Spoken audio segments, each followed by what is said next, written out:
What keeps me awake at night? So the difference that I would see between ocean acidification, because we all know that oceans are facing threats on a number of fronts. The thing that keeps me awake about it, ocean acidification, the reason why that's where I'm investing my efforts is that if we don't get our act together and take actions on local and international levels, then the time changes to reverse ocean acidification. There's tens of thousands of years. That's what it will take for the ocean chemistry to reestablish itself, because essentially you have to remineralize calcium carbonate to absorb all that CO2, and it's on almost geological time frame.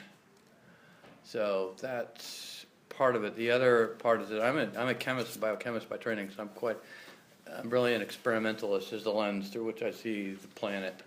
And we're doing a big experiment, society, by saying what happens when we dump a bunch of CO2 in the ocean. And any honest experimentalist will tell you experiments never turn out the way you expect them to, especially this one. This one is on such a magnitude that it's just incomprehensible. Truly incomprehensible. So what gives me hope, I suppose, is that, for example, in the workshop we held in New Zealand in December, I mentioned earlier the importance of partnerships between industry, government, and research. We brought down one of the shellfish growers from Oregon, and his name was Alan Barton, and he was one of the ones to first establish that ocean acidification was what wiped out their hatcheries, as opposed to a virus or bacterium that often impacts aquaculture. And when Alan Barton related from his plain-spoken, straightforward fisherman way to the other folks in the room, not all of whom were convinced that ocean acidification was a serious issue, when he said, "This is what happened to us," then you could have dropped a pin in that room.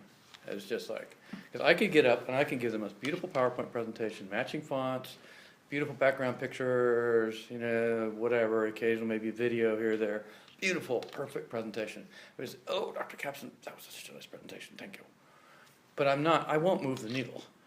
Maybe with an audience like this, but if I'm talking to a group of skeptical fishermen or some folks from government, they're going to say, yeah, what's your agenda? You're trying to get a grant funded, you want something out of this. But if I bring a fisherman from Oregon to say that, then...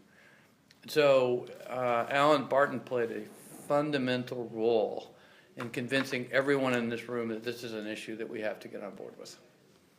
So if we can do it in New Zealand, you could do it in China, you could do it in Indonesia, you could do it anywhere, because those industry voices are incredibly effective.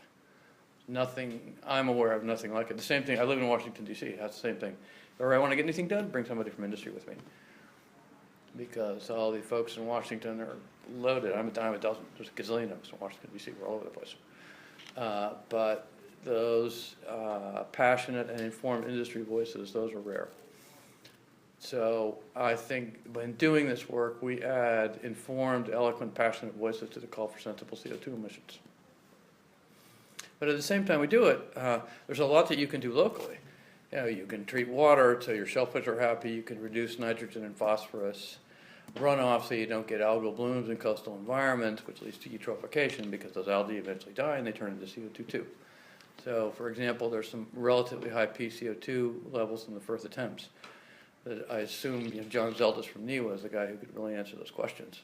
But those are things that you can control, at least on a local basis. You can try and breed mussels that are relatively resistant to ocean acidification. So there are some stopgap measures that we can take.